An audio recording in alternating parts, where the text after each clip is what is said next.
Good evening, friends. I'm Dinesh Kivora, feeling absolutely delighted to present myself once again on this webinar on the leadership. Yesterday, we had a little bit inconvenience due to the technical problems, but I hope today we'll be able to carry forward without any technical so-called hiccups.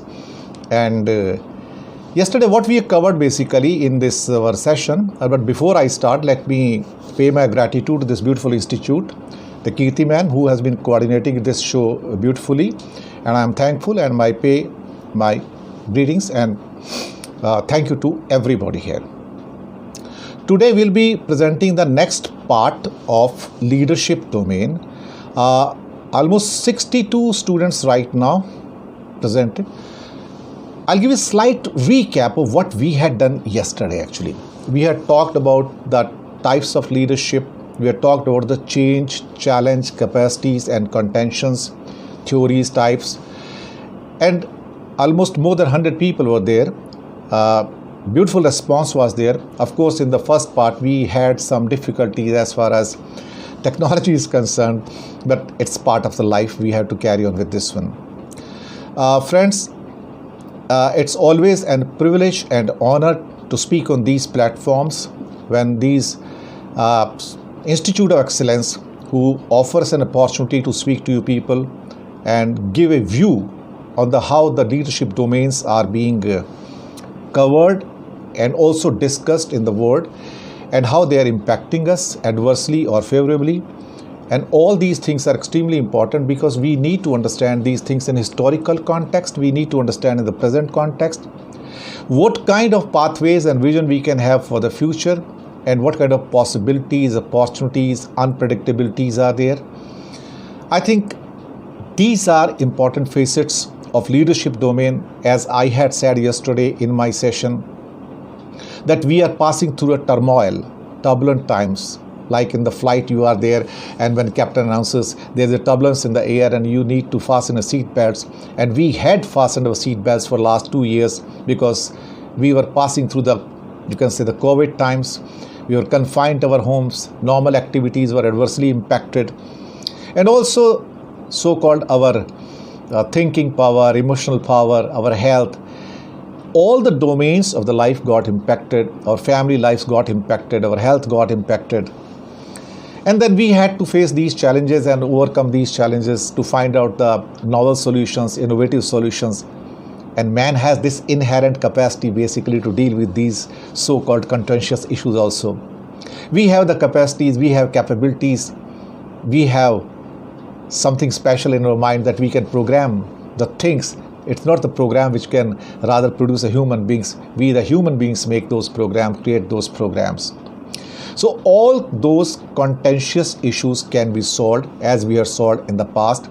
And ancient history, medieval history, modern history, it shows that the human beings have got, I won't say infinite once again, but definitely huge you can say the possibilities that they can deal with the challenges and the problem. Today we will be talking on the issues of leadership in some other you can say context also. What we are going to cover today, the understanding the life paradigms, how we deal with the life, what are life paradigms, how we see the life, what is the purpose, life's outcomes, conditioning of the mind, dilemmas, and one of the most important thing which I talked, the two things extremely important is decision making and delivery system, and everything comes in between. Then your vision, your focus, the power of knowledge and information, and then time what you can control, resources including your human resources and material resources. I personally believe that these challenges had been manifold, and I think somebody is writing here, sir, does yesterday's PPT include today's slides? No, today's slides are totally different, and not all the slides may be shown to you, but later on you can study them because these will be handed over to you by the coordinator from this beautiful institute, and you need not worry on those accounts. Entire PPT will come to you, but there is a possibility that I may not show you all the slides or PPT or the part 2 These slides are totally different from the slides of yesterday. Maybe 2 or 3 slides can match with them, but not other ones, because today what we are covering is a different aspect of leadership. Yesterday we included the geopolitics, the demographic, the so-called lot of other things which we had taken up, but today the context, contour and texture will be slightly different, so you have to understand those other sides of the coin, as every coin has got the 2 sides. Yesterday we presented one coin, and today we will be presenting the second side of the coin. One thing I shall tell you, make it very clear, that life is a vast you can say domain. If we say that it has got only 2 sides, that will be insufficient statement. So life has got many facets, many faces. So what we are presenting within given the time frame, what we can give you, what you can understand, what you can apply and make your life better, that is our motive here in this leadership domain program. Friends, ultimately when we look at our life, I in simple words sometimes say that we have to convert our utsaha, so-called our inspiration, our motivation, the way we look at ourselves smilingly, into utsav, a celebration. Can we convert a life into celebration? Can we say namaste? Namaste is 3 words together: Namah, us and te. Nama means us, we, te, you. It means something divine inside me bows to the divine inside you, or maybe divinity in me bows to the divinity in you. In simple word, it's a beautiful meaning of the life from Indian mythology, and where namaste, namaskar, greeting, folding the hands, which is in many cultures, maybe in Japan, maybe in Thailand, maybe in Korea and many other countries, and it is being regarded one of the best kind of greetings to each other. So in a way, we want to smile, we want to laugh, we want to have celebration, we want to create happiness, we want to create some kind of joy in the people's life. If there is a joy, if there is a laughter, if there is a smile, if we can do something to our fundamental purpose to life, I think life becomes better. What we are witnessing right now is deeply stressful life. These stresses, tensions, anxieties, worries, disappointments, frustrations, deeper frustrations. And just a few days back, I was talking to one of the congregations that how the people, and particularly the youngsters who are between 20 and 40, I won't say 20 to 35, 20 to 40, or maybe 18 to 40, these particular age groups are facing the biggest of the challenge. It doesn't mean that the people below 18 are not suffering or people above 40 are not suffering. What I am saying, these are the workhorses of the economy. These are the workhorses of the country.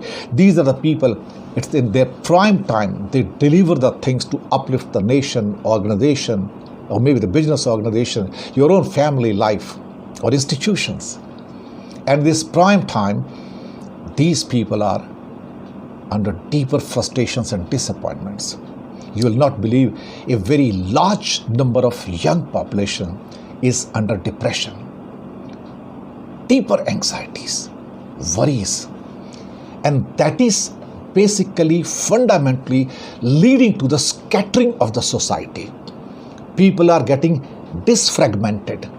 People's thought process are disfragmented, and it is being reflected particularly in our social relationships, where divorces are going up, divisions are going up, separations are going up, and maybe the people are getting more short-tempered, temperamental, egoistic, attitudinal.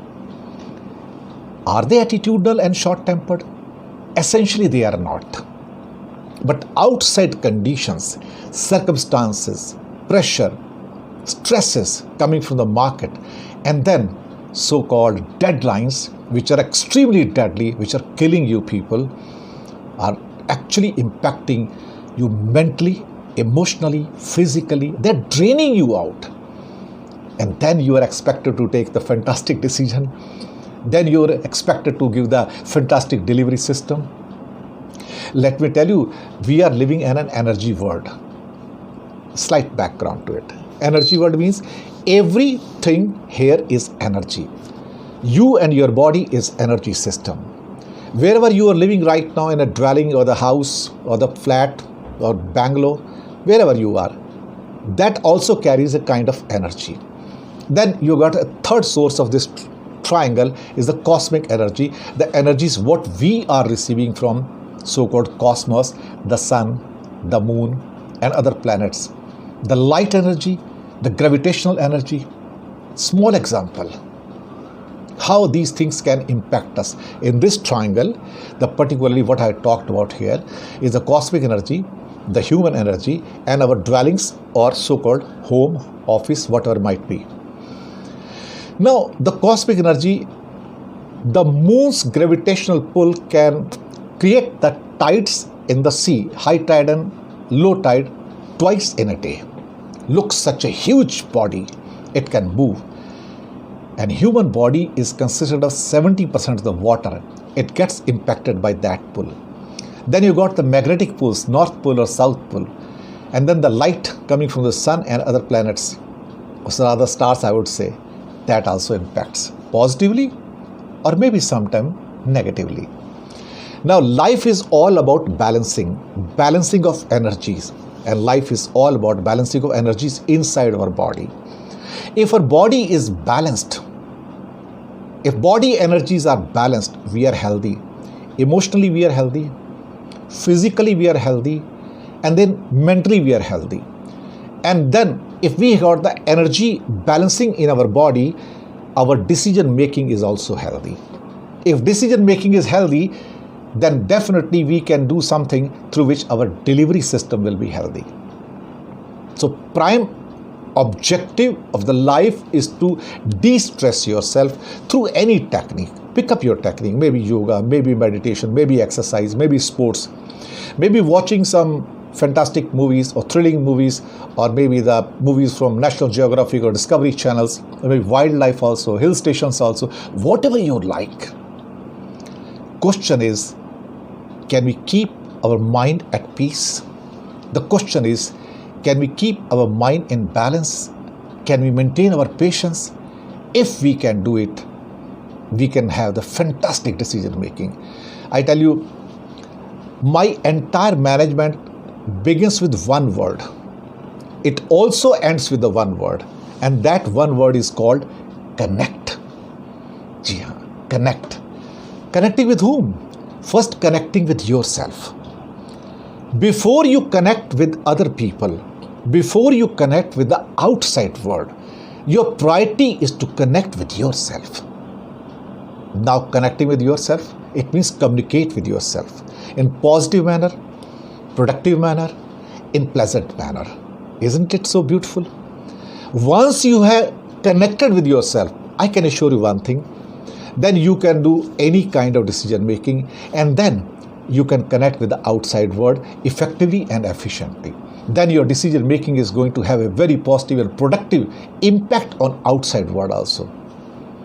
This connect, yes, my life begins with connect, it ends with the connect. If this connect is gone, the body is balancing gone, energy balancing is gone, decision making is gone, delivery making is gone. So what we are talking here is the fundamental purpose of life. The fundamental purpose of the life is to create joy, is to create situation, atmosphere, conditions which can inspire the people and also motivate us. Also motivate and inspire the organization to survive, to thrive, and to create a change, a positive change you need in the life. I know there will be challenges. I know those challenges will be manifold, but these challenges can be easily dealt with because your frame of mind is positive. Once your frame of mind is positive, I can assure you one thing, then you can spend your time, you can spend your money, you can spend your other so-called, what you call is efforts in a very, very productive manner. One thing which I emphasized yesterday also, that we are living in highly unpredictable times. Unpredictable times, and in these unpredictable times where we do not know what's going to happen, we do not know what's going to happen next moment, and what kind of market conditions or economic conditions or geopolitical situation are going to emerge. Maybe the social strifes are there in the society, may are there creating the tension.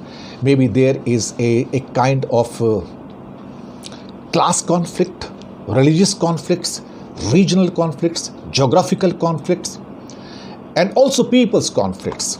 And these conflicts to impact us. Like in the COVID times, what we witnessed to is for 2 years, the very large number of industries got suffered. They were closed for many months. People lost their jobs. They had to sell their houses and their jewelry. They find it difficult to get into the hospitals when they were sick. They could not get the medicines. What we have struggled through the years is something we had not struggled in the last 100 years, almost 80 years after World War II. This was in magnitude, the 70 mm screen. Our sufferings are manifold. But as I said, human beings have the capacity to deal with all kind of these kind of problems, these kind of the COVID times, or the mass scale sicknesses are there which are coming our way, and from all of the countries they are suffering. Economies are suffering, people are suffering, wages are suffering, jobs are suffering. And then how many people have gone below the poverty line? Crores and crores and crores and crores. Even in India, the initial estimates by the Wipro, their beautiful institute, their management institute, says almost 23 crore people went below the poverty line in these 2 years. So sufferings were there. But in these suffering, then again, the human tendency, the human effort, it comes to the fore. It says that we can still create the fundamental purpose. We can refine the fundamental purpose. We can do something where there will be a meaningful, there will be something substantial to our life, and that substance is coming from a value system. It comes from a truthful life. It comes from your character, your integrity, your honesty. It comes from something called that you draw the lessons from the life and you try to speak the things in a true manner. And that's how you make a word that is wonderful, magical, with a miracle.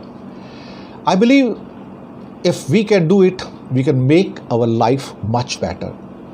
Here in this slide, when I'm talking about that concretize your outcomes, that's your delivery system. Repeatedly I'm saying decision making and delivery system are the two major domains of the leadership. And these things impact us sometimes favorably, sometimes adversely. Is there a person who doesn't want to be joyful? Is there a person who doesn't want to be successful? Everyone. But then success has got a different meaning for different people. Some people want money, some people want aura, some people want, I would say, recognition. Some people will say that I shall be recognized and acknowledged by the society. I want rewards and awards and whatnot. It depends on person to person. There may be a sage who's happy maybe in the cave. There may be a person who's happy as a CEO and MD. There may be a person who's happy like Sachin Tendulkar as a sports person. There may be a person who's happy as a musician or a singer like a Sonu Nigam or Mohammad Rafi, no more with us, or Kishore Kumar, or maybe the legendary Lata Mangeshkar just departed from this earth. May God be with her. Or maybe any other, say, software professional, management professional. You all people are management professionals here. So if it can derive you happiness, if it can get you the delightful things, it can give you the meaningfulness, if it can give you substance in the life, I think then you're successful. So successful means different meaning to different people. Some people want aura, some people want recognition, some people want money, some people want Bangalore, some people want travel. Each one views the so-called success differently. Then one thing I would say that life never deals well with the generalities. General means I want to just expand myself into 4 directions. I'm sorry. Please go with the specifics. Any example. I had given one example here. Arjuna was well focused while he was training for his archery actually. But that's one example. You all need to be focused. Like Lata Mangeshkar was focused on singing, S.D. Burma was focused on, say, music and music direction, or maybe some of the sports personalities, they are focused on their sports itself. Some politicians and some socialites, they are basically focused in their domain areas. Right now, you're focused in your classroom here and listening to me, and your MBA degrees also. So it means the direction of the life shall be concretized.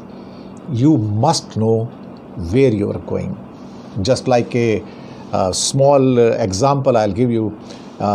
There was a circle around which the 4 roads were going in different directions, and in that circle inside there was a garden. An old man was sitting there on the bench, and one small boy, maybe 8 or 10-year-old boy, and he started asking the questions to that old man that, "Sir, which way this road is going?" And he answered, "This road is going to that side, that city, where this road is going." And he replied again, "This road is leading to so and so place." Then he asked, "Where this road leading to?" Again he replied. Then he came to the last road, "Where this road is leading to?" He said, "My child, where you want to go?" He said, "I don't know." And then old man says, "Pick up any road, it makes no difference." It is just like going to a railway station, buying a ticket from the ticket window, and that person on the ticket window asks you, "Where do you want to go?" And if you say, "I don't know," then where would you go? You tell me. It means you need to know your destination, where you're heading for. Life needs a direction, and that direction has to be set by you.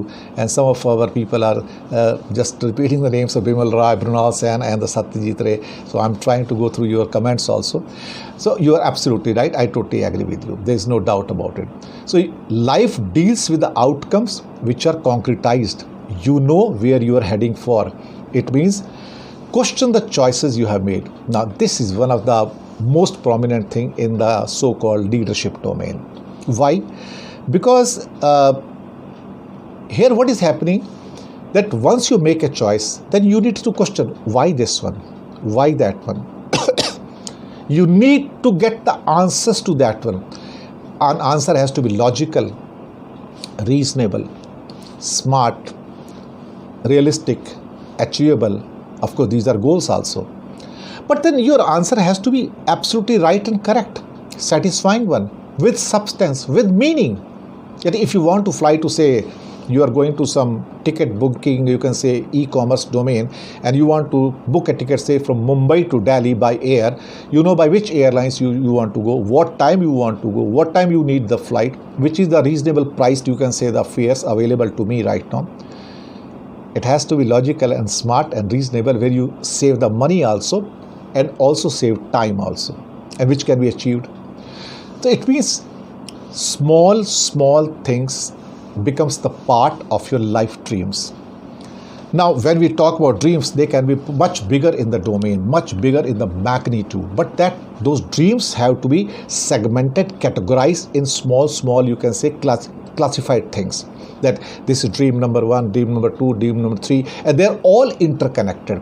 Through 1 I go to 2, through 2 I go to 3. Don't go for wishful thinkings. Wishful thinking is something that you do not have resources, you don't have anything. One day chamatkar, a miracle is going to happen, and then I'll become multi crorepati. But sometimes miracles do happen. Miracles can happen to those people who have so-called reasonable amount of knowledge, and they can expect to basically, what you say is a way to succeed with that one. But then those so-called things are what you call it miracles for some people or most of the people, but for some people they are not miracles, because they are product of the hard work of decades, ages. I am telling you, I have been basically a kind of person who has gone through that process. You will be surprised to know that I am one of the men in India who has won rupees 1 crore on television screen, knowledge-based show. Yes, that is the truth. That is the truth. But That is through so-called accumulated set of knowledge of the decades, 1, 2, 3, 4 decades, 5 decades. And then you applied that one. This is something what you call sometimes miracle. For me, it is not the miracle. It is just a process of life that I have gone through it, I have applied it, and of course, once I had those kind of things, maybe luck also smiled on me. I won't deny that luck also plays the big part in that one. But the booty I got, 1 crore, was quite big. So people call it miracle. And people say I'm absolutely fortunate. I was very lucky and fortunate and my destiny was like that. But only so-called, what I say, destiny doesn't help you for your outcomes. You need to put in the efforts also. Somebody is writing the no audio. I think the audio is reaching. I believe it's working very fine. Please confirm some of the candidates, some of the trainees. My voice is reaching you. Just say yes or no. I think only 1 or 2 people are facing it. They can, I think, re-log in it. One or two. Most of the people, 95% people are saying yes to me, that they can listen to me very properly. Maybe some of the people whose audio problem is there, let them correct that one. It's my request to you. Please, yes, thank you very much. So kind of you for your response. So what I'm trying to say, that whatever is your outcomes in the life, basically, they are the product of your struggle, the product of your miseries. They also are the product of the knowledge base. They also are the product of your persistence. They are also product of that you are trying hard every time and not getting defeated in the mind. They say, if once I defeated, again I shall try, again I shall try, again I shall try. In this process, you always come out victorious in the end. Sometimes it may happen that you become victorious at the age of 20, 30, 40, 50, 60, might be. I also succeeded very late, there is no doubt. What I got 1 crore rupees was in 2009. It was not so early. But then I got it. I'm grateful to God for that one, that He has been very kind to me. Plus maybe my hard work also combined together. So in that way, God is kind, and I'm thankful to each and everyone, and also for the wishes also.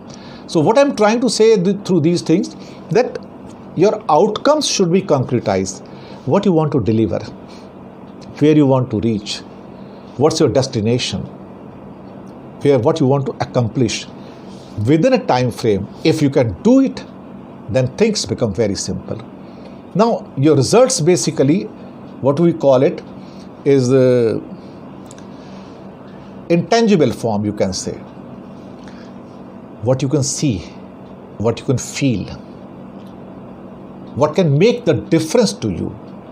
It means once you had set the objectives and you got focused on them and then acted on them, it means those dreams can be easily realized. Very, very easily it can be realized. There is no doubt about it.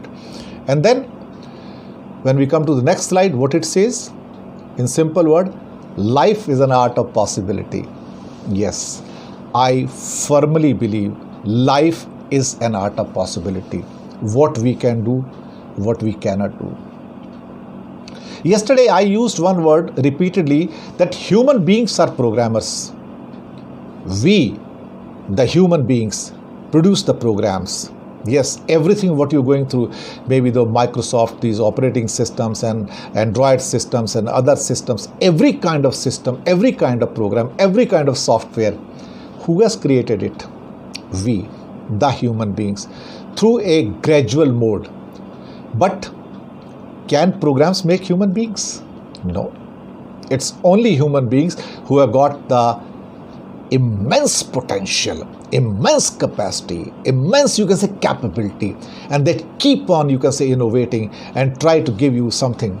I remember in 1995, almost 27 years back, when I bought my first desktop computer, because laptops were not there. I had to pay almost 50,000 rupees. 50,000 rupees for that computer system, where the monitor, which was colored monitor at that time, the very new mode, you can say, had come. Prior to that one, all were black and white, and the black and white were working at that time.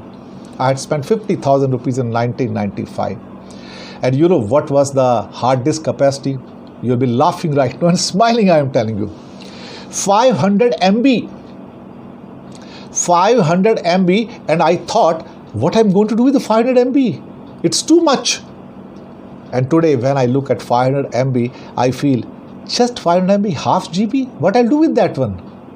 Today we talk about not just gigabytes, we talk about terabytes, TB system, that my hard disk 1 TB, 2 TB, 3 TB, 4 TB, 5 TB. Even my RAM, random access memory in the computer, which is my working table basically, that is also now 256 GB or maybe 512 GB, maybe more than that, which is a professional ones, 1 TB or something like. We are gradually innovating and going up. Who is creating this miracle? Human beings. Who's creating these programs? Human beings. Who's creating these hard disks which were previously as big as in IBM times, about in 60s and 70s, the room full or the building full, and now they're coming in the size of a matchbox with the capacity which is maybe the lakhs and millions of times more. See, we are the human beings and everything else is a program in this world. We are not things. Things are dead in the nature. Human beings are 100% body, heart, mind and soul. This is the finest creation of the God. Even human being cannot create a human being. It's the creation of that God, Almighty. We have been given the power to think, to act, to innovate, to examine, to reinvent, to re-innovate. Who has given this power? That man. Understand what you can do and what you can't do. Yeah, it's very important thing. You'll say, as a human being, when our capacities are just near to infinite, but not the God, but there are certain things we can't do it. We must accept. Just say, we are a batsman in the cricket and it's raining heavily outside. The stadium is full of water and there's a match going on and we want to go outside and watch it. But we can't do it unless it's an indoor stadium. So what happens? The rain interrupts. Now, is rain the natural phenomenon under our control? Can we control it? No. Snowfall, can we control it? No. The amount of sunlight, sharp or maybe the dim, is it in our control? No. So there are hundreds of things. You first understand in the leadership domain what you can do, what you cannot do. What you cannot do, stop doing there. It means be limited and do only what you can do under those given circumstances and conditions, maybe the market condition, outside condition, and then you'll realize that yes, there are certain amount of things which we can do. Like if somebody advises you that you do the physical exercise or yoga every day, and then you set the time for yourself that every day morning 6 or 7 I'll be doing yoga. That's in your control. Now to get up at 6 or 7 and do the yoga or not, that's your choice. Question is that, but you are controlling that choice, not the outside, because you are doing the yoga inside your home. So that you can do. If you wish to do it. If you don't wish to do, don't do it. But if you say, I want to do yoga outside, but it's raining very heavily in the field, and you still say, I'll go and do it outside. You can do it, but can you do? In the heavy rains? Not possible. It all depends on your mental paradigms, how you think, how you see the things. This aspect, what I'm talking right now, is one of the crux of the life, one of the crux of the leadership paradigms, one of the crux of the leadership theories. I think this particular aspect of leadership domain must be understood in very clear terms. What exactly are the paradigms? I think our life largely depends on paradigms.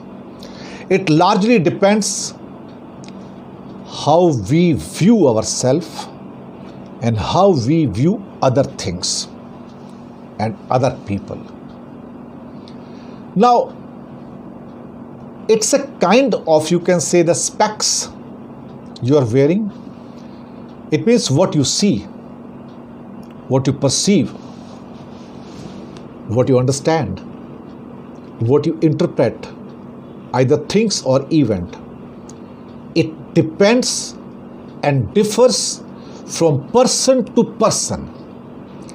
Each event, each human being, each thing on this earth can be viewed by a person in a different manner. What can excite me, there is a possibility that thing may not excite you. What thing I get joy in, it may not give you joy to you, because your mind is thinking on different platform and my mind is thinking on different platform. And understanding these paradigms, why human beings act and react differently under different conditions, why we see and perceive the things differently, why we understand and interpret the things differently, or rather same thing is being viewed by different people differently. Like Russia-Ukraine war is happening, the same war is being seen by the Western world differently, India differently, China differently, Japan and Australia differently, European countries differently, people in Ukraine differently, people in Russia, not uniformly, but differently. Event is same, the war. But this war is being viewed through the different kind of lenses we are wearing. Some find it exciting, some find it very dejecting and say suffocating. Some find it that the humanity is being killed. Some say Russia need to just make them understand that yes, you are inferior to me and you need to follow my dictates. That's the life. That's how we understand and interpret. I'll give you a small example how our paradigms get set. Why we, the human beings, act and react differently. If we understand these two aspects, why we act and react, it means also why we differ in the decision making and delivery system, as I talk in the leadership domains. Different human beings are bestowed or blessed with a different kind of capacities. But one thing which makes the difference from one human being to other human being is mental conditioning process. This mental conditioning process is different in different people. Each one is different. That's why every human being is unique in the nature, different in the nature, because their acting, their reacting is different. Let me explain you what is mental conditioning process, why we behave in different manner. In some of the South Indian temples, there is a tradition of keeping the elephants. And when elephants are very small, young baby elephants, they are brought there. When they are brought there, these baby elephants are extremely restive by the nature and they want to run away, they want to go away. But then their master, Mahavat, he puts up a very strong rope and strong anchor in the one of the hind legs of that baby elephant. Now this baby elephant, being restive by the nature, it wants to get away from that anchor, that strong rope, and rope is stronger for that power of the baby elephant. So this baby elephant is tugging, pulling, tugging, pulling, tugging, pulling, trying to get away this anchor and rope. It cannot.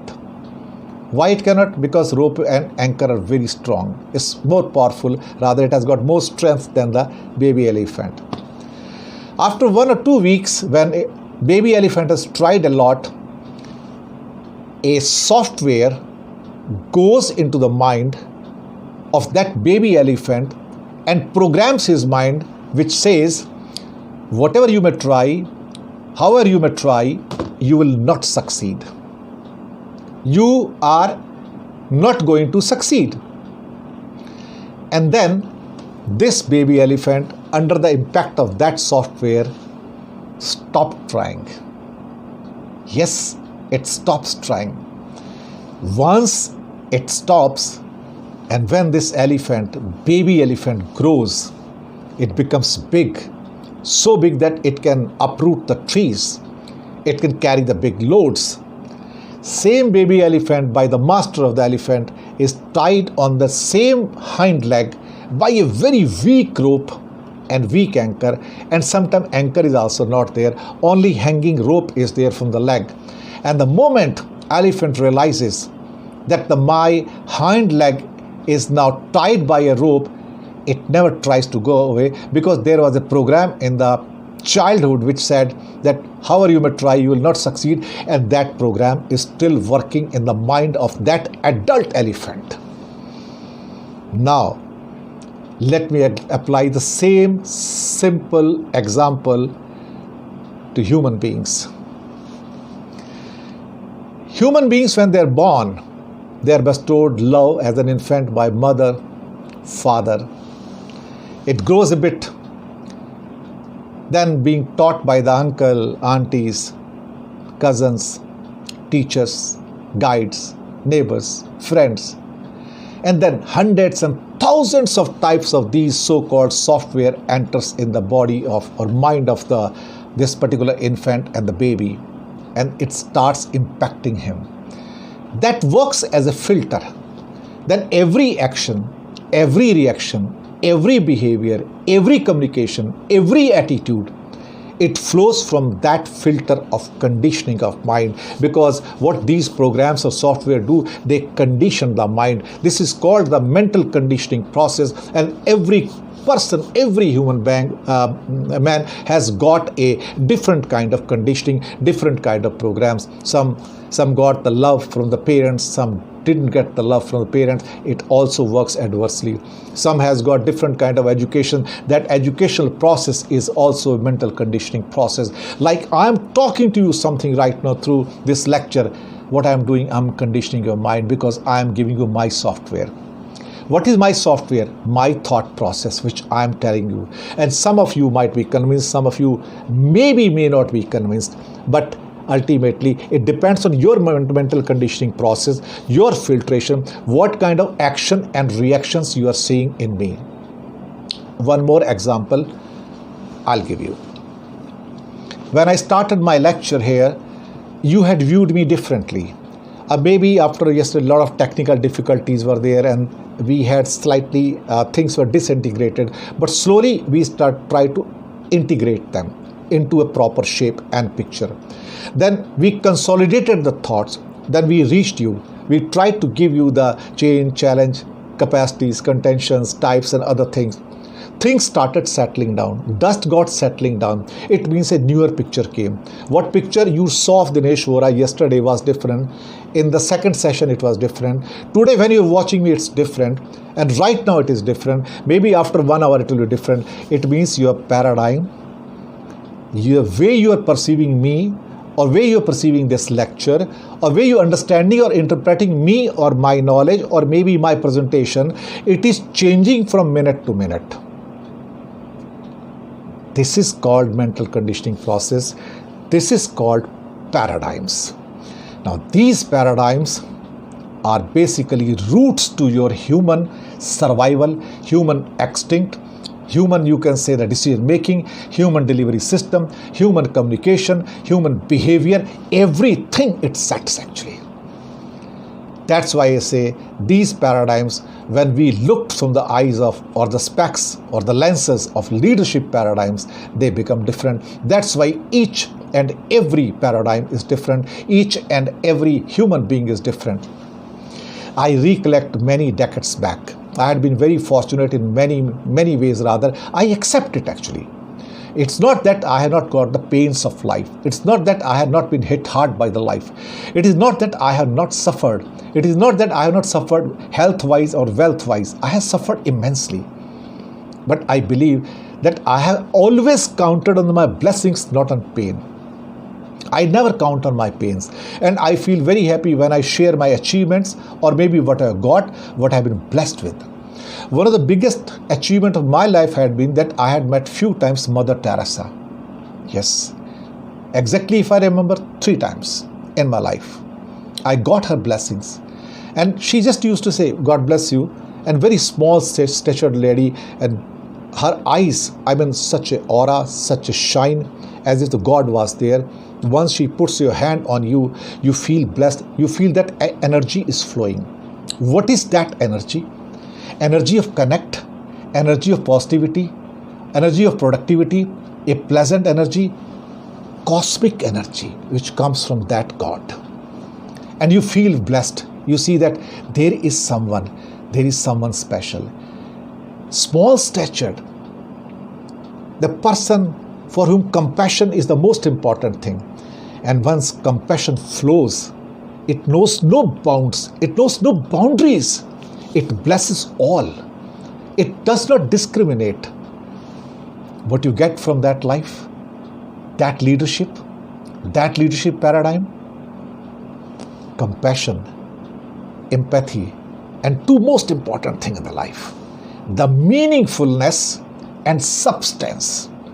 Meaningfulness and substance, and if these two things come to you, I think you are the most luckiest person on the earth. It brings smile on our faces, it gives you energy to communicate, it gives the hope, it gives the optimism, and when you're surrounded by, say, a lot of difficulties, turbulent times, these blessings then come to help you. And I think in my leadership domain, the blessings find a very important place if you count on them. If all the time you are counting on your pains, your hurt, your anger, and other things, please try to count those blessings also, and I can assure you life will be more joyous, more meaningful. Your grooming process, yes, definitely it depends on the conditioning of process, because something when is rooted in your subconscious mind, it makes you perfect man. Why Sachin Tendulkar was so, you can say, mature at early age? He talks, behaves in that manner. How come a person like, say, R.D. Burman, Pancham, whose songs even after 50 years people are dancing on his tune, and what he created 5 decades back is still relevant today and will remain relevant for the centuries and centuries? Think how these people have tried to create something which touches the people, which connects with the people. Again, connect comes back. So your artists, actors, directors, music, singer, or maybe any kind of creative activity, that also is a product of conditioning of mind, that how good writer you can be, how good you can say professional you be, how good a singer you can be, how good a leader you can be, how good a manager you can be, and how you can pass on those positive energy, inspire the people, motivate the people to get the delivery system you want in the industry or business or maybe the normal field. One of the most important part of leadership paradigm, once I explained it, is how to deal with dilemmas. Shall I do this one or shall I do that one? Once you're confused, once you don't know, I shall go for A or B, or maybe option B or option C. Maybe 4 options are there, either one of them. Then what is going to happen here? That these dilemmas bog you down. Personal life dilemmas, professional life dilemmas. Shall I go for joy or shall I go for success? Money is more important or joy is more important? One thing I shall tell you. Joy is an egg. Joy is an egg which incorporates success. Once you're joyous, success is yours, guaranteed 100%. But once you succeed, there is no guarantee that it is going to give you joy. I can tell you 100%. Like King Midas stories, wanted more and more wealth, greedy king. And one fine day, the angel comes down, say, you got enough wealth. Why you want more? He said, I want more. Maximum in this world. I want all with me. He said, think. He said, I have thought. Okay, granted. Whatever you touch with turns into gold. He touches the so-called the furniture and other things and chairs and tables and other objects all turned into gold, and he was happy, King Midas. That's why Midas touch come into picture. Then he wanted to eat food. He touched the so-called the food plate, turned into gold. Food turned into gold. Then his darling daughter came, touched her. She turned into statue, golden statue. Now he's crying. Angel comes back and asks him, you got what you wanted in the life. Still you're painful. You succeeded with everything you wanted. He said, yes, I got everything what I wanted. I thought I was the most successful. But then I'm the most painful person. Please take your boon back. Give my life back to me. I want joy, joy of my daughter, joy of my food, everything. So sometimes you need to prioritize. You want joy or success. If somebody asks me what I want joy. That's far more important for me. That's far more, you can say, formidable for me. I don't need success. I need joy, because joy is guaranteed to have success inside that one. That's fine egg. How the joy comes? Which is the root? Who are the people? I think one of the most important thing here is let people take the sense of responsibility. Let them feel that they are responsible for their acts, for their behavior, for their communication. And when large majority of the people shirk the world, sometime in the developing world, of course, now things are changing and they have to work. They had to work. New work culture is emerging where people are working for, say, 15 hours, or 12 hours, or 16 hours, or 18 hours. Even at my age right now, that I'm working here, you can say, for long hours. And my age, almost 65 now, 66 running. Don't get surprised. But I feel energetic.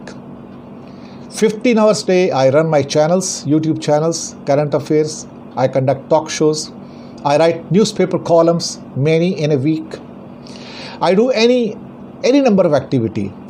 Maybe sometime I suffer on account of my health also, and sometime on account of wealth also.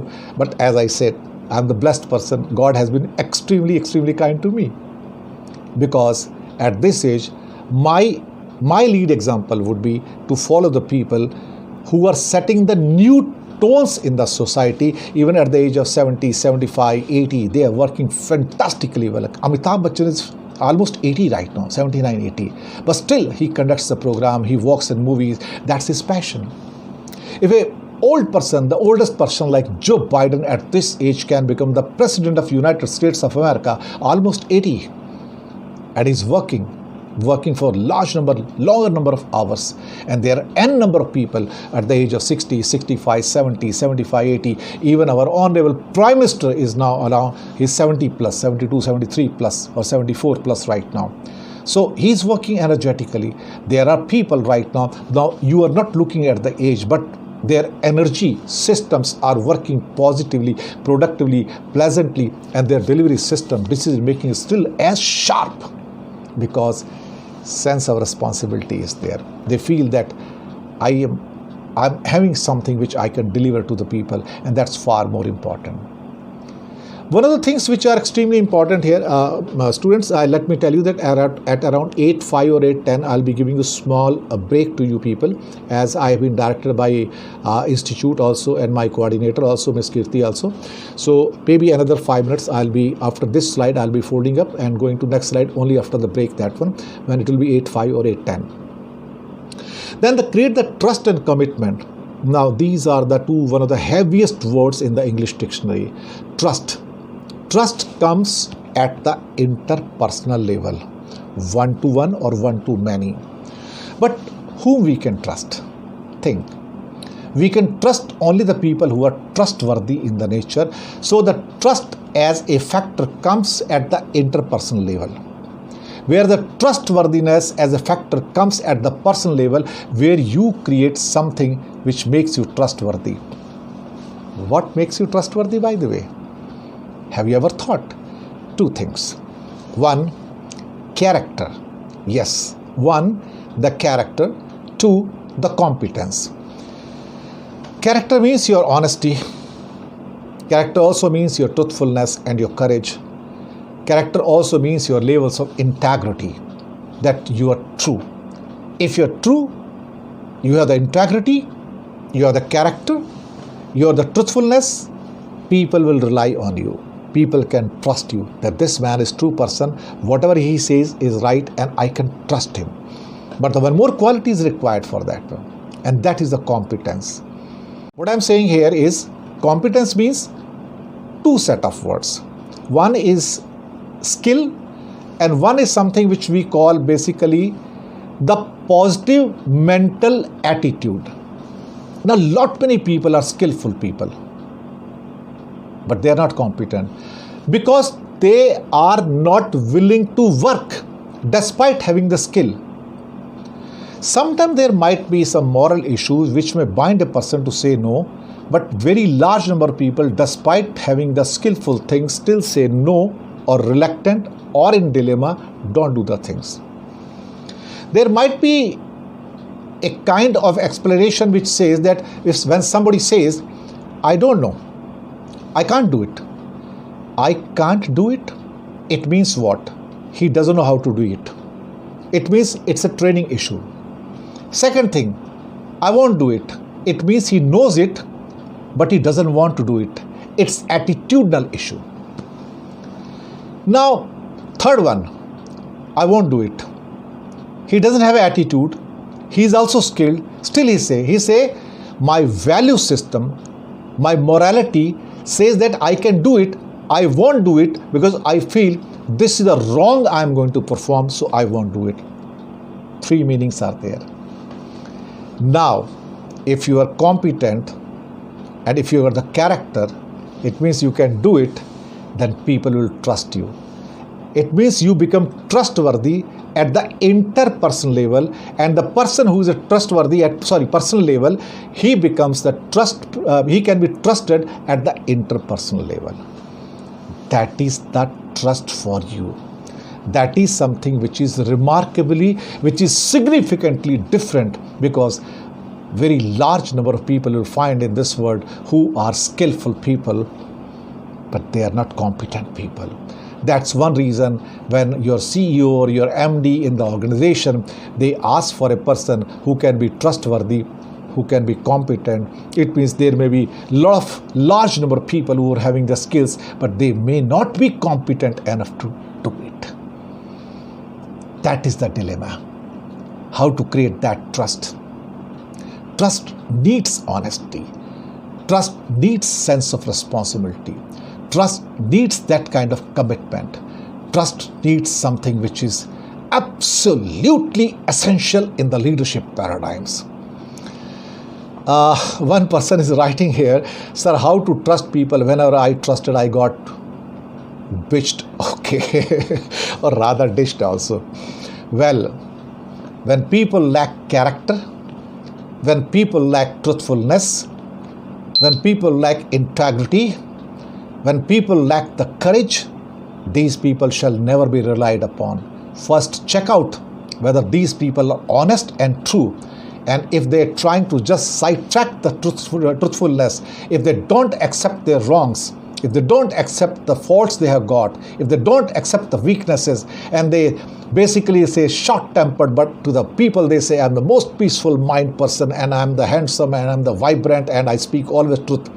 Please check them out first. Always check not for competence, skills, check for truthfulness, whether this man is true or not. And I can tell you, truth cannot be hidden under the, say, 100 layers of the so-called, the falsehood actually. Maybe in 3 days, 4 days, 5 days, 1 week or 10 days, 15 days, the real picture, the real, you can say, the person will come out and you will catch very easily. Human beings have got immense possibilities to see through the human beings. It doesn't take more time. Maybe 3 days, 5 days, 7 days, 10 days, or maybe 5 interactions, 7 interactions. Till that time, do not commit. Till that time, say, I'll revert back. Till that time, say, immediately I don't want to answer it. I'll take my time to revert back to you. And a lot of people have got the so-called hypocritic nature, or they have got the ulterior motives. But how long? How long ultimately? They will be caught. Please use that immense human power which empowers you, which brings the significant changes inside you, through which you can see through the people, which you can check the people, you can examine the people, and you can test them. It doesn't take long. Unless you have tested a person, don't rely. Unless you tested for the truthfulness, please don't trust. Unless you had gone through the character of that person, maybe it may take 1 week or 2 weeks or even 5 weeks, please do not confirm or reconfirm anything to you. Please do not commit anything. If you're committed before that on the falsehood or maybe for a fake face, you're going to suffer. So leadership paradigm says, take time. Even if it's longer, take time. test a person. When the real picture comes, then trust. Organizations, business organizations take much longer period to trust a person, sometimes months, years, 5 years, 10 years sometimes. Then they start trusting that over the time period, what this man has delivered is trustworthy. What he's talked is trustworthy. What he has characterized is trustworthy. What he has done in this office is trustworthy. So do not immediately trust a person. Take your time. Say, I will revert back. Use these words. I will revert back. Take your time. They say, why? Give me answer tomorrow. I'm sorry.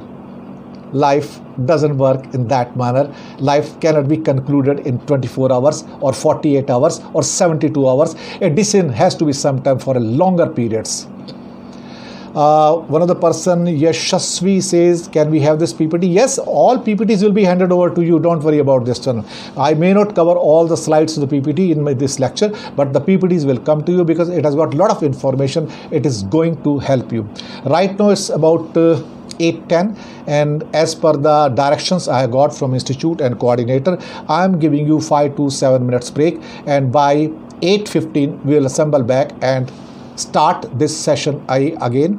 And thank you very much for being with me, and very shortly, within a few minutes, we will be starting the next part of this session. Thank you very much. So friends, in this part, after the short break, we are starting again on the leadership paradigms. So far we have discussed in the part 1 yesterday about change, challenge, capacities, contentions, and here we talked about the dilemmas, including the paradigms, importance of paradigms, what part they play in leadership, you can say paradigms, domain rather. Now, I was talking about trust and commitment, and I said that trust basically is a fundamental facility, fundamental you can say domain, through which we can win the world. We can have the formidable layers of trustworthiness in us, which can be relied upon by the people at interpersonal level to trust us as a competent and the people of character to carry out the delivery systems, or maybe the decision making at the very high level or at the middle level. In these unpredictable times, how we can create the security in the minds of people? Security means assurance. People needs assurance. When they go home in the evening, they are assured that tomorrow morning they will be coming back for the job, and they are not being shunted or shown the pink slips also. Recently, very large, there is a startup of India which is training the people. They have retrenched almost 600 people at one go. Yes, at one go, in one day. So these kind of jolts are become very regular in today's corporate and business world, where today we are working and tomorrow morning we get a pink slip and we are told you are not needed. Even if we are competent, even if we are with a character, even if we are worthy people, but still we are saying you are shunted out, you are not needed. We may be a good team man also. We may be having the good controls and creativity, but then the business compulsions of today are as such, which can compel us to change our life trajectory in such a way that where we are being told you are not needed. And then you feel shattered. You feel gone. And you feel how I'm going to run my home, how I have to pay the fee, my EMIs for various things, maybe housing or other gadgets we have bought, how I have to treat further. And these things haunt us day and night. The security is not there right now. We are living in unpredictable, unsecure times. And in these times when sometimes you are basically assured that yes, your income will be coming to you, flowing to you every month, then you can deliver. But once the mind is uncertain, once there is an unpredictability, your productivity, your efficiency, your effectiveness all go down. Nothing works there, and you get surrounded by, say, a deeper level of frustrations, and how people lost their jobs in COVID times. Even later, right now, these so-called business houses and corporate houses are not picking up the people, and they are making good with the half of the people, or maybe 75% of the strength. They are saving money on that one, increasing their so-called what we call is a profitability, and the people who are jobless right now is one of the largest number, you can say, in the history of independent India, where almost 8 to 10% people are unemployed, and 8 to 10% of our active workforce, when they are unemployed, you can see they don't provide us dividends. They become the liability not in the sense that they are harming us, liability in the sense that their contribution, their competence, their worthiness is not being applied to.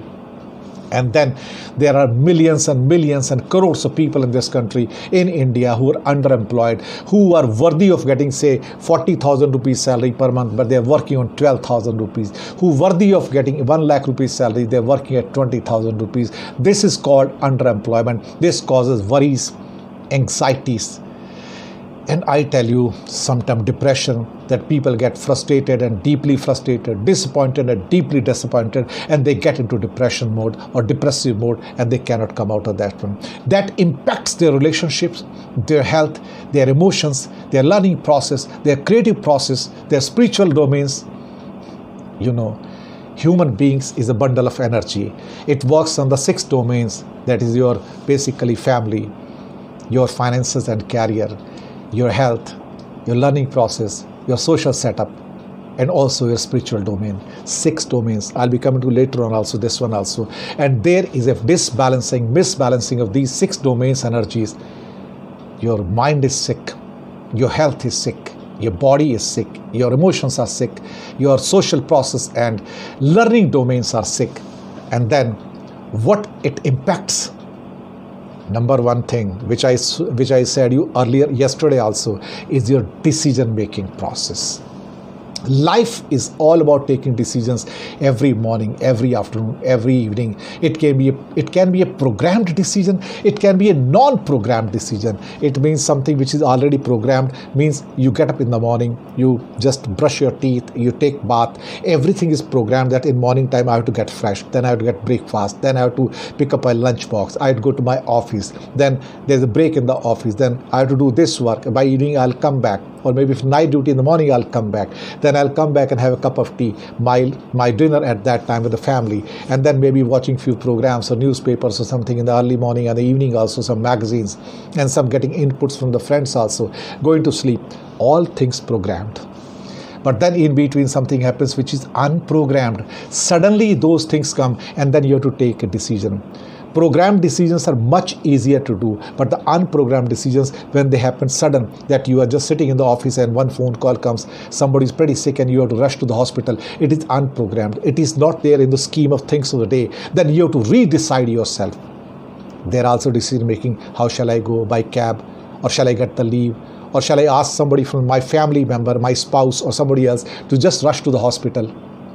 Or maybe your kid requires some kind of admission or some kind of emergency aid or some kind of, you can say, assistance, and the parents are being needed and one is available, one is not available due to the constraints of your professional and business world. Then what will happen?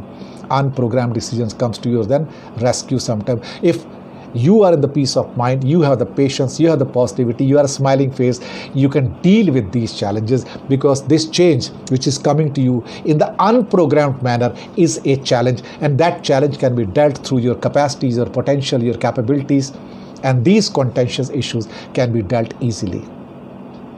Friends, decision making is a cognitive process which emerges from your brain. How nicely, how actively your brain works. What kind of instructions does it give to you? Does your brain works in positive direction or a negative direction?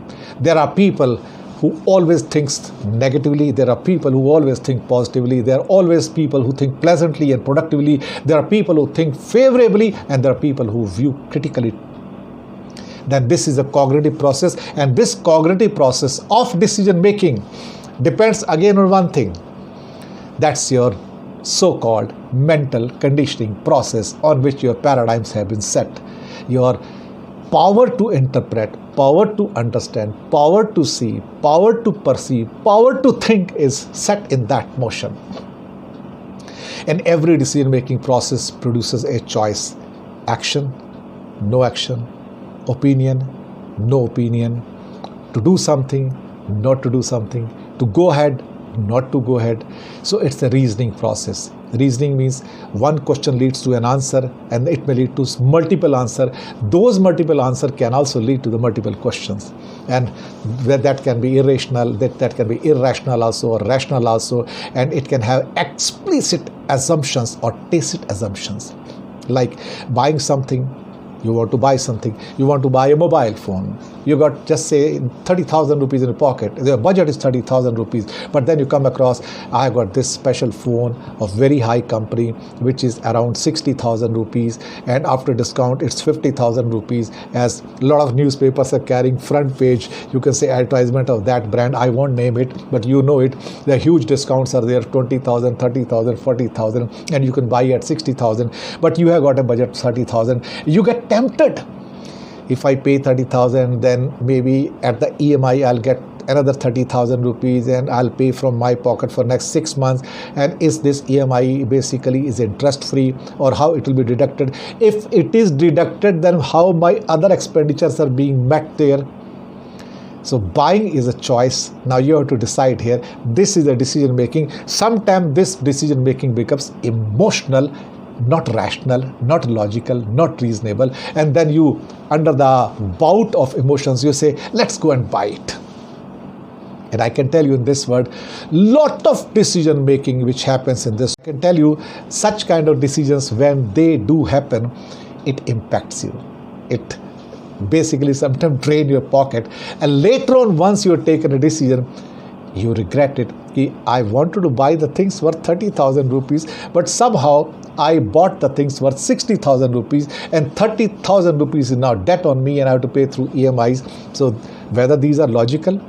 And I sometimes feel that these decisions which can be relied upon logically and rationally are far more better. I'm sorry, there was slight technical hitch here which I was trying to correct it actually on my screen actually, which you are not, I think, having privy to, but I was trying to set it right. Sorry for that one.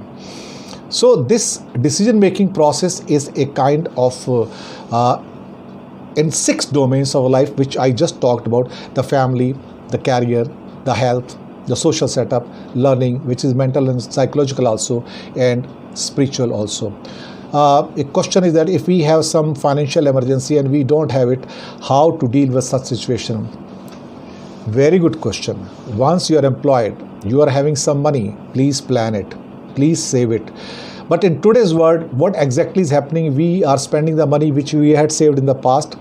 We are spending today's money, what we are earning now, and we are also spending the money which we'll be earning in the future through credit cards. So what we are doing, we are killing ourselves. Only thing which can help you to go through hard times is to plan. Financial planning, you need to do it. If you fail to do financial planning, you are failing in the life, and that failing is going to put you down everywhere.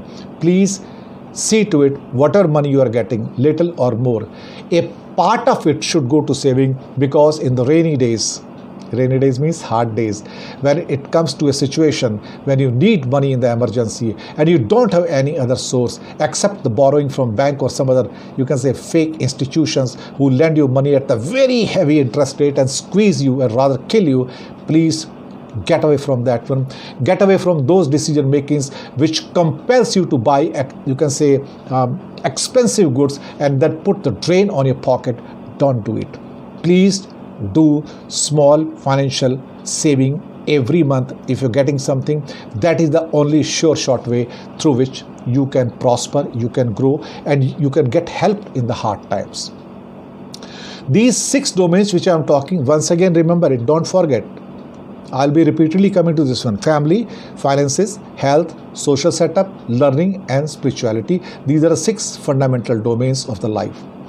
Now, types of decision making, as I already told you: programmed and non-programmed. What is programmed? Which I told you already fit into your mind. Getting morning, getting breakfast, getting fresh, going to office, coming from the office, in between the having lunch, dinner, whatever might be, programmed decision. Morning, 8 a.m. breakfast, maybe 1 p.m. it's lunchtime, programmed. 9:30 p.m. or 9 p.m. or 8:30 p.m. your dinner time, as it has been fixed. Then going to bed at what time? Say 10 p.m., say 11 p.m., say 12 p.m., 12 in the night itself. That's your basically going to the bed sleep time. Then getting morning at what time? 6 a.m., 7 a.m. Your alarm is on, or automatically you are getting up. Or maybe prior to that one, a yoga session is also there. After that, yoga session is there, meditation session is there, whatever might be. These are the programmed decision fitted into your mind, and they help you for the decision making process. And then the non-programmed, which happens suddenly, which I explained just few minutes back to you people. Now programmed, these are routine decisions, as I told you, and need not be explained once again. And then I come to non-programmed, which are not based on, you can say, your so-called already programmed. It can be solved through your information, your knowledge system, intuitions, your judgments, or a decision making which can be taken upon the circumstances and conditions on that day when it is happening. So that can be easily done. Decision making basically is a product of your paradigms, your mental state. It also depends on your strengths and weaknesses, opportunities and threats, and that's how what I explained yesterday in my session, change, challenges, capacity and contentions, you can easily deal with them efficiently and effectively. What leads to the good decision? Now, this is a moot question here.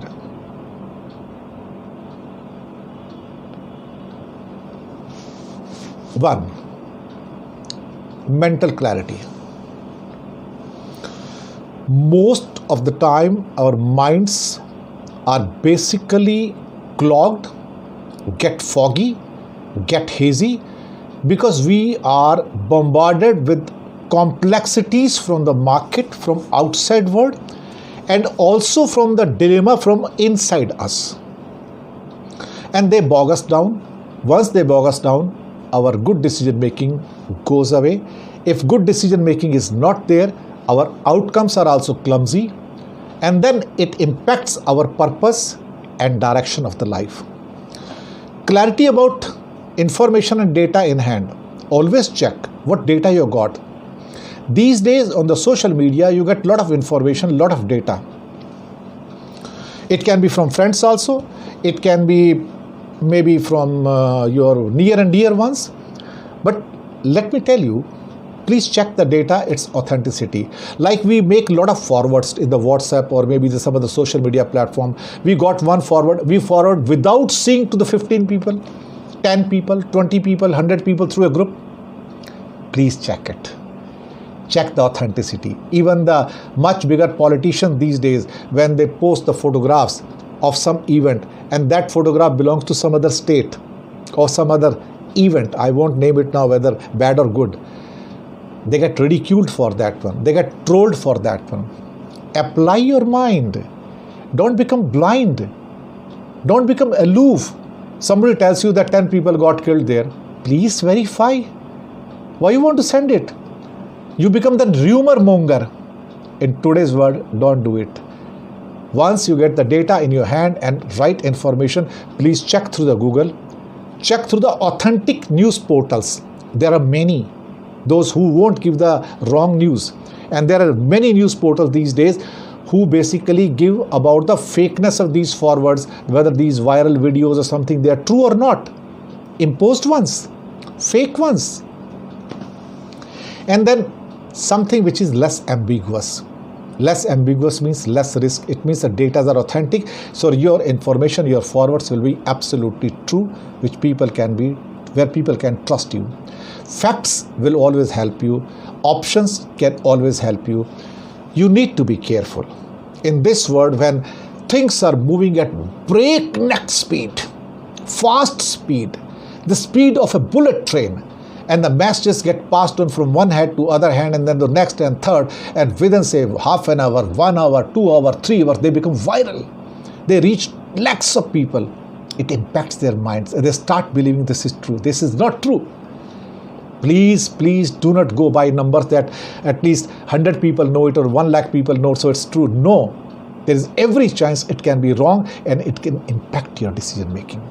That is the beautiful part of today's world. When you get bombarded by such kind of fakeries and fake information, Please check your data and their authenticity so that you reach a right kind of decision making.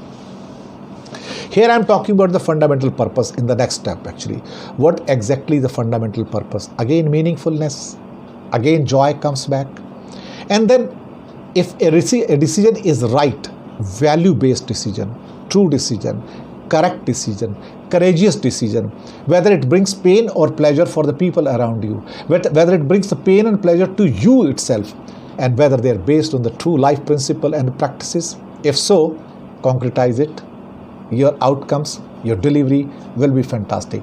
Like the people you trust somebody that I want to get good food through some e-commerce company and they're going to deliver us at the 10 p.m. time, beautiful food, maybe any kind of food you had ordered, but what you get back actually is the rubbish. You paid the money, handsome money, but you get back rubbish and you say, what the hell this is? You use these words that I'm getting the trash here. Why I paid so much money for that one? It happens. So, picture emerges through the true principles, true life, true value system. There are basically two schools of thoughts. The law of school, law of nature. See, sometimes values can also be clogged where the principles don't. Principles have got the objective value system where the values has got something good value system, but sometimes they can be clogged by the something which is non-objective in the nature, which is subjective by the nature. Subjective means your truth is different, my truth is different. Sorry, truth is one. That is the objective truth. Like sun is shining in the sky, this is the objective truth. This is not your truth. This is not my truth. This is the objective truth, not the subjective truth. And second thing, truth is one. It cannot be two truth or three truth, that your truth is different and my truth is different. I'm sorry, then you're talking about the falsehood, not about the truth. Coming to the law of school and law of nature, two schools. In law of school, you can compromise. In the law of nature, you cannot compromise, and that is the leadership paradigm. That is the law of principle. Why and how? See, you're studying somewhere, and the whole year you have not studied. In the last 1 month, you wake up and say, my goodness, whole year has gone, 11 months have gone, it's 12th month, my exams are now there in front of me. Then you will find some worthy people like you who had never studied, and they'll tell you, just remember these 10 questions. Out of these 10 questions, easily you get 6 or 7 questions. You can answer the 5 questions and you can pass with 50, 55, 60% marks. The objective is not to excel, objective is to pass. And then on the advice of those worthy friends, you pick up some guidebooks or something, like you try to prepare, cram it like a parrot, and then you answer those questions, and maybe you may not get 5 questions, you get the 4 questions, but still you manage to get say 55%, 52% math, you get passed. You passed. 11 months you are not studied. Last month you studied. Still you got through. This is called law of school. Law of school says you can compromise. Law of nature says you cannot compromise. It's just like there's a farmer. A farmer who's sleeping, he had to sow the seeds of wheat, say, in the month of December, so that he can harvest in the month of, say, March or April. Like April is going on right now, the harvesting month of wheat. And then for 3 months, December, January, February, he's sleeping. Then one fine day in the early March in the morning, say, oh my God, I forgot to sow the seeds of wheat in my fields. Then he rushes to his field and then he's plowing it, and then he'll say, I'll sow the seeds here, and within 1 month I can harvest it. Can you do it? Is it possible? Can you have the crop in 1 month? You sow, you prepare, you grow, and you harvest? No. Nature does not behave in that manner. Nature always goes through the staircase. Nature always behaves slightly differently than the law of school, because law of nature is based on the principle, on the objective truth, where you cannot compromise. It is not that 11 months or 10 months you are not studied, and after that 2 months or 1 month you study hard, little bit here and there, and pass the examination. But in the law of nature, you cannot grow your crop in just 2 months, which should have been grown in 4 or 5 months' time. Let me tell you, the law of nature is something like magnetic compass, true north. It never gives you wrong direction. It never gives you wrong pathway. It never shows you wrong path. It never takes you to the wrong path. Either in the sea or the mountains, in the plains, in the train, in the bus, in the flat, in the house, in the building, outside, on the road, when you put the magnetic compass, all the time it shows true north. Where is the north? Exactly, it shows where is the north. It never wavers. It never changes. It is law of nature. It is law of principle. Whereas value sometimes basically comes to the second step to the principle, where it can be, you can say, compromised a bit. But value system, I personally take in the sense of principles only, in general sense what we talk about. But technically and practically, value sometimes also comes second to the principle in that hierarchy of the words where we try to understand it actually. Then in leadership domain, the very first thing which strikes us after the so-called dilemmas and other things which we talked about, and also the paradigms, how you see the picture, is how you firm up your vision, how you create your pathway. Is it your ability to perceive something not actually visible? Yes. It is something which is coherent and powerful statement. People and organizations, and they should set a time frame to it. What exactly you want to achieve, when you want to achieve, how you want to achieve, and how good is your vision statement, how good is your organization who's making a good vision statement, and how that is holistic in the nature, how it basically interprets the or your goals or organizational goals, strategies, action plans, and recognizable picture. Yes, it's productive picture which can be converted into a tangible solution. That is the important part here, my friends.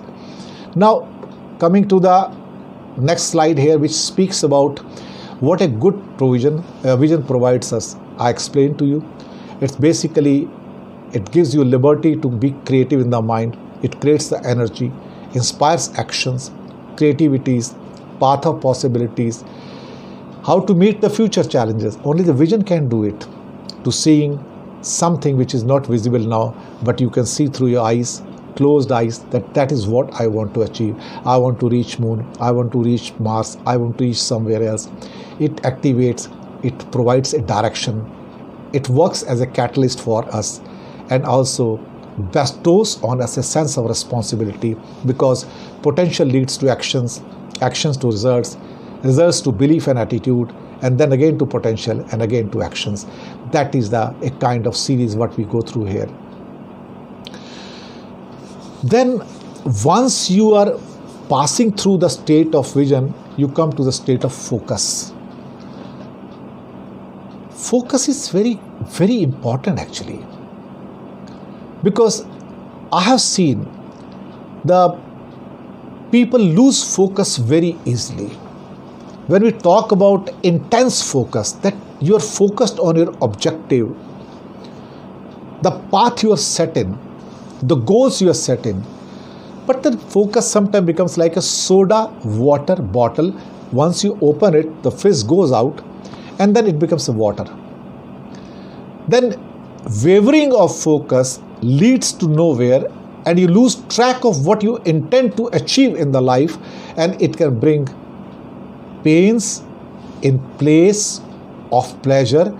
And I believe keeping the focus, intense focus, like say a batsman has to be intensely focused when he's batting on the say pitch itself and facing the fierce fast bowler or the spinners.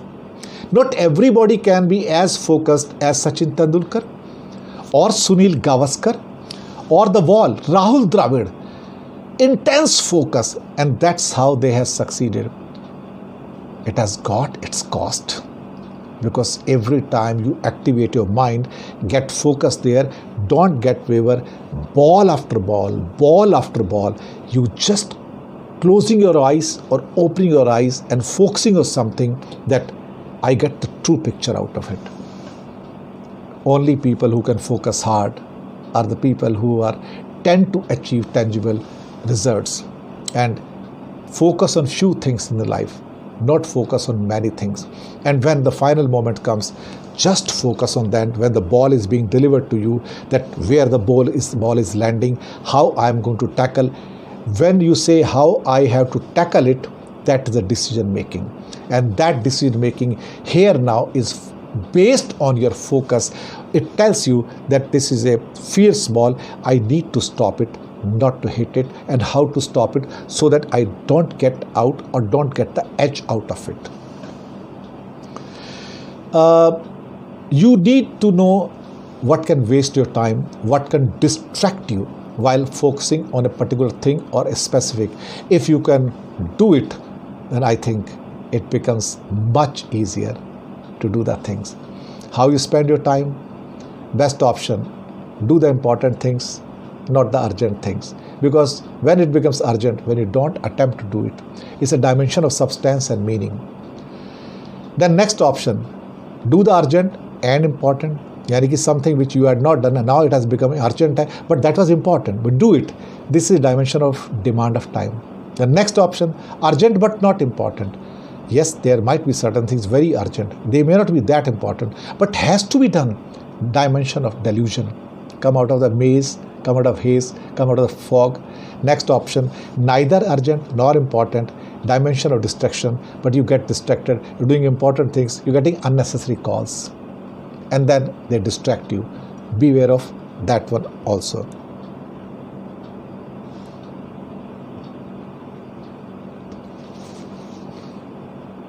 Best strategy to get focused. Mind game. Single-mindedness, like Rahul Dravid. Total concentration, Sunil Gavaskar. Usage of these qualities make people less focused. Non-dissipation of your so-called precious energies. Be from your mind, Sachin Tendulkar. First in general, then in a decisive point. Get concentrated on what you want. You want runs, ball is there to hit it hard so that you get 4 or 6 out of it. Hold strings in your hand, don't hand over your reins to others. This is very important point. Once you are assigned a job, think you have to do it. If you are to build a team for that one, build it. But you have to do it. Don't expect others to come and help you in accomplishing that task. That is far more important. Focus like an arrow, Arjun. On the dot. Always on the dot. Every time on the dot. Like the archers do it in the Olympics, you must have seen, and many times Indian archers, they have faltered in the semi-finals and quarter-finals. Their hands start trembling when the decisive moment comes, when it is semi-final or finals, and they lose out. What we call is a mental toughness. Now, this is a feature of your leadership paradigms. Mental toughness doesn't mean that bodily you are very tough. Mental toughness means something that you're firm in your mind. You don't get, you can say, your concentration, your thinking, your focus doesn't get, you can say, doesn't go away at all. Come what may. There may be 100 people around you at that time who are talking, but then you are concentrating. Look at a tennis court. The great players are, Nadal is there and other players are there when they're playing. And arena is very close. There are thousands and thousands of people sitting in the arenas, maybe Wimbledon or the French Open, the Australian Open in Melbourne or somewhere else. And they're screaming actually. And sometimes when they're screaming and the person who's receiving the ball from the other end, other player, is concentrating hard only on that point. And that is like a concentration of Arjun, that I'm looking at the ball, how the ball is being delivered from the racket of that person, how it is reaching me, and I respond. I'm not bothered how many distraction points are there around me, how people are screaming and they say, and they're saying something to me or commenting to distract you. No, you don't get distracted. That is something arrow of the Arjun. Not everybody can do it. Some people can do it. That's why the people who are successful in this world is hardly 1 or 3%. In America, they say 3% people are successful. In India, they say 1% people are successful. All other people who are not so successful, I won't call them failures, but they are not success at all. They are average or below average people. So your thought process should be concentrated. Your mind and arrows must become one. Think how you drive on the road, that you should go very safely. You respect the other people who are driving around you, ahead of you, back of you, on side by you, or on the red lights. You respect that one also. Prepare to meet anything, you can say, and put minimum at your intensity. These things can help you reach a fantastic decision making. Then don't overdo the things. Do the things, don't overdo the things. Control yourself. Think what is important, do it first. Don't go for something a pattern, although winners have their pattern in the so-called the way they deal with the things, they deal with the so-called eventualities, they deal with the challenges, how they deal with the things, stop, look, go, the theory comes into picture. But I can tell you, you can easily do it. It's possible to do it. Man has been doing it, and man has been able to do it in the future also. There is no way he or she cannot do it. Then these four things are extremely important here. Things you can control. You should know what you can control, what your mind says, what your decision making says, what your focus says, what your trust and commitment says, what your sense of responsibility says. And things you can influence, things you cannot control or influence, do what is important. Like say, if it is raining outside and you want to bat, go to the field, I'm sorry, don't do it, because that is not under your influence or not under your control. Don't try to break your head, don't try to break your brain on that one. Then develop a new belief. You can read that one, but few slides are, because we are reaching right now around 9-10 very easily in 15 minutes time. We have to cover some more things, but these slides will be there. As I told you before, that all the slides may not be shown to you on this screen, but these slides will be available to you, and those slides are going to basically help you later on to go through. As success is basically substance and meaning, which I said you just in the beginning. It's all about joy, not the so-called only money or wealth or some small little objectives. No, don't go into the little things. Then here I'll come to respect time. That is a very important thing in the leadership paradigm. That procrastination, the postponement, the laziness, the laid-back attitude, I think this kills your productivity, this kills your teamwork, this kills your control. This time management is something I believe personally that if you can manage and organize your time well, you can basically save on money, you can basically have fantastic decision making, you can have, I think, the control over activities also. So always check in time, always try to do things in time, so that other people don't suffer on account of your mistakes, or maybe when you are not on the time, and it can basically not help them. It can create more, you can say, pain, not pleasure. One thing which have been hugely influenced by Lord Mahavir's theory, he had given the three jewels: right vision, right knowledge, right conduct, or right action also you say. Remember these three words. Remember these three words. Don't forget. Right vision, right knowledge, right conduct, or right action is the one and same thing. How you apply yourself. Lord Mahavir said right vision means that a right vision without knowledge and conduct are sterile. A right vision without knowledge, if you don't have knowledge, if you don't have, you can say, right kind of conduct or action, the right vision is sterile, it's useless. Then he say the right knowledge. Now right knowledge is good knowledge which can help you. Without vision and without conduct are blind.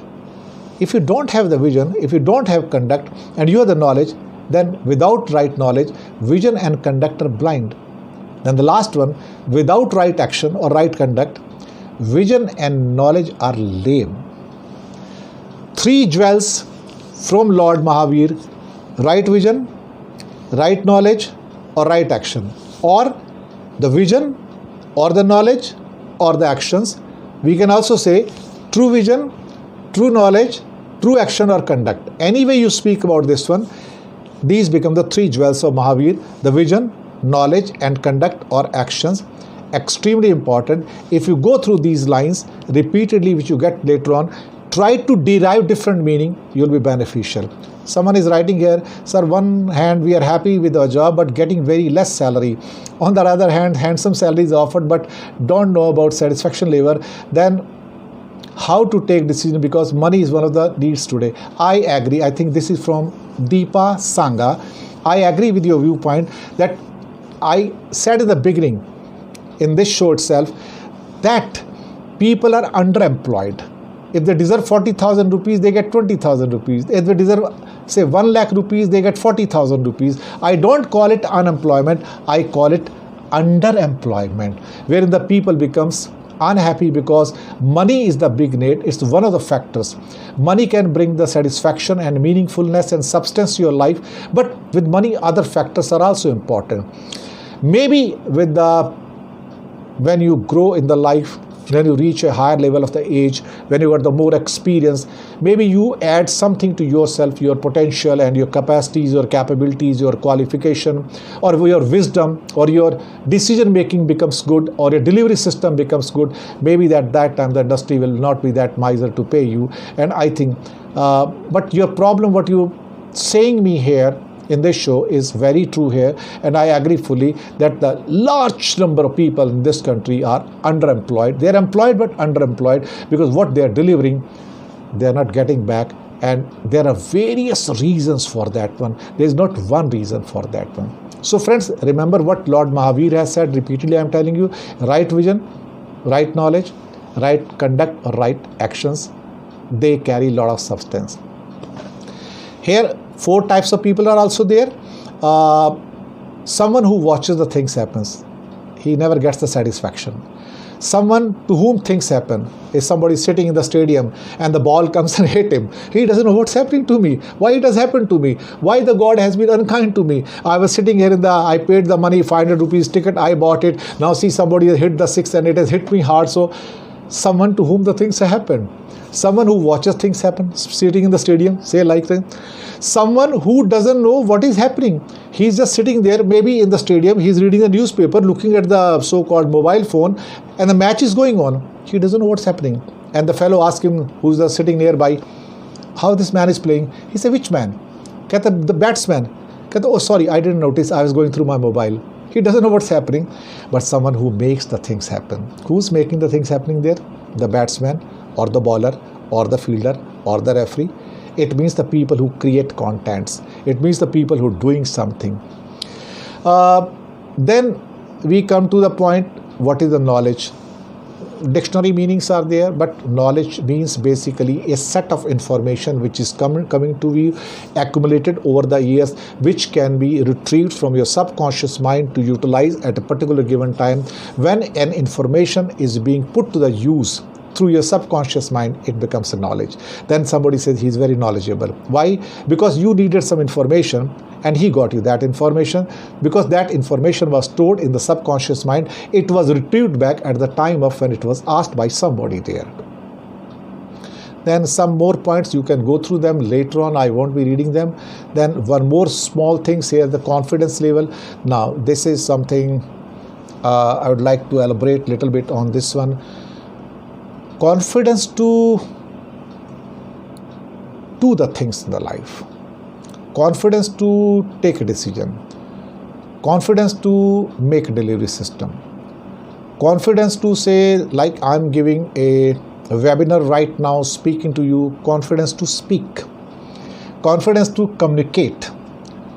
Confidence to communicate effectively and efficiently to you. It means whatever I'm saying here, my confidence is emerging from my level of knowledge and information and the matter I have prepared to present you in this program, and also my communication or my interaction in a way which is positive, productive, pleasant, accepted by you as true and authentic, you can say, presentation. That confidence. And sometimes this confidence in front of camera, with the mic, maybe with your contents, or confidence to do the things, say when you want to catch a thief on the road itself, he is stealing something, or confidence to do any other act in the life that needs courage. I personally believe that things can happen provided you have the courage, because it's the courage which provides you with the confidence. Then some other qualities of the confidence given, which later on you can easily read and thus decipher from that one, take the value from that one, which can really help you. Many vision I have already mentioned. Mission statement is something about the basic purpose of an organization, define its relationship to other organization and the constituents, and set the general principle. And philosophy basically is something which articulates the value system that guides the organization's behavior, defines the character of relationship and other stakeholders, and sets the style and culture of the organization. I got the message from my coordinator for the, I think, MCQ test. I am just getting it right now. Don't worry. Give me one. The 7 types of attitudes are there. I have given the explanation. Please go through that one. And rest of the slides basically difference between efficiency and effectiveness. And then some more things about self-belief, attitude, competence, knowledge, passion, focus, trust, and something else, which I had explained also in between. And last thing but not the least, preach what you practice. Please do something what you're saying. A lot of people in this world preach. A lot of people in this world say things but don't do things. My request would be that your actions must match your words. If your actions are not matching your words, it means it's a kind of plot on your honesty, your integrity, your character, your truthfulness, your courage, that whatever saying is the fake things and what you're doing is something very other. A very large number of people in this world say something and practice something else. And this kind of duplicity, this kind of fakery, this kind of fake things, this kind of fake presentation, this kind of masked presentations or communication will never help you in your life. With this one, this PPT presentation is almost over. And some person is saying it's double standard and hypocrisy. We must not practice that. That's very true. Very large number of people will say they see I have minted money through the wrong means. But I'm sorry, I don't agree. Even if I don't get money, I will not opt for the wrong means. I'll go the right means, which is full of character, integrity. I'm not going to opt for things which can put the pains to other people and pleasure to me. I'm not going to live the life which is at the cost of others. It will, through my honesty, my commitment, my trust, my sense of responsibility, my belief, my value system, my principle, through which I'll raise my wealth, my assets, my resources, my satisfaction, my meaningfulness, substance to my life, essence to my life, roots to my life. That's far more important for me. So I'll not compromise on that one. That's my principle, and that's how I had traveled in these decades of my life of 65 years and reached here. And wherein your institute here, the Beautiful Management Institute, trust in me. Trust in me that I can deliver the sessions to you. Trust in me that I can do a delivery system to you. It's their decision making. It's the institute's decision making that yes, they can trust me because I have created that trustworthiness in me that I can make this presentation and this delivery system which I am making today. I hope this satisfies this management institutes, coordinators and other people that yes, the two things which I always say, decision making and delivery system, everything is in between. If you can do these two things in the life, your entire leadership paradigm comes true. Your entire things of application comes to you and you deliver something which is extraordinary, significant, reasonable and which impacts people positively and productively. With these words, my friends, I'll take your leave and I'll say, so kind of you, this beautiful institute, so kind of these beautiful people who are with me right now. More than 100 people are with me in this session. And this has been an interactive session, beautiful session, fantastic session. It gives me insight, your viewpoints also, and keep smiling all the time. Times are turbulent, times are bad, these are volatile times, restless times. We had come through the pandemic, we had come through the bad times. Since 1945, after World War II, we are having the worst of times in the world geopolitical scene. But keep hope, keep optimism. In these turbulent times, difficult times, keep smiling, de-stress yourself, motivate others, inspire others to come out with the sterling results, significant results in your life and outcomes which are fabulous, fantastic, fantabulous, and helping other people in the society. Thank you very much. God bless you all.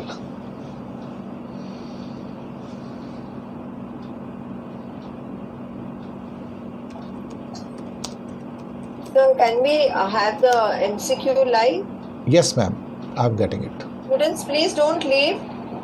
Your test is coming live in just a few moments. Yeah, it's already there right now in the screen. Ma'am, you can see it, the test. Can you see it? The questions? I'll just check out.